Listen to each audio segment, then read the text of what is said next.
یو سوال چا لیکلی دی چې زمونږ ډېر ښه خاندان دی، درون خاندان هم دی، او په کال کې یو پیره چې کوم دی موږ د سالګرې دپاره راجمع کېږو، راټولېږو، او بیا په دې کې چې کوم دی مختلف رشته داران خپلوان دا ټول راټول شي، او په یو کور کې په یو حال کې موږ راجمع شوي یستو، او په دغه ځای کې بیا خوشحالي کوو، بیا هغه کیک چې کوم دی ماتو، بیا لاسونه پړقو. نو آیا د سالګرې په شریعت کې څه حیثیت دی؟ دا شریعت کې شته؟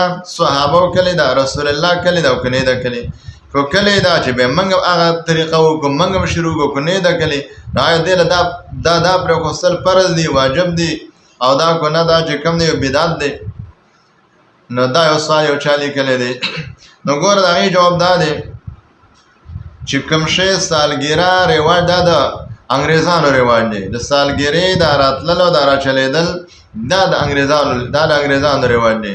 نو حدیث کې راځي جناب رسول الله فرمایي څوک چې د چا مشابهت اختیار کړي قیامت کې به د هغې سر راپاڅېږي. نو که څوک دا غواړي چې موږ د انګریزانو سره راپانسېږو، موږ د مسلمانانو سره راپاڅېږو، لهذا سالګرې دې نه کوي.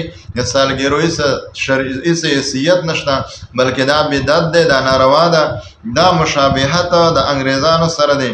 او چا چې چا سره مشابهت اختیار کو قیامت کې به الله تبارک وتعالی د هغې سر راپاڅوي.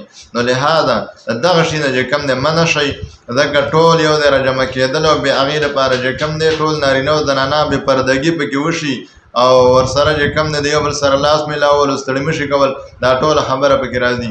لهذا دغه شي نه پرهیز پکار دی. چې کوم شی په شریعت کې نه وي د هغې نه منع پکار ده.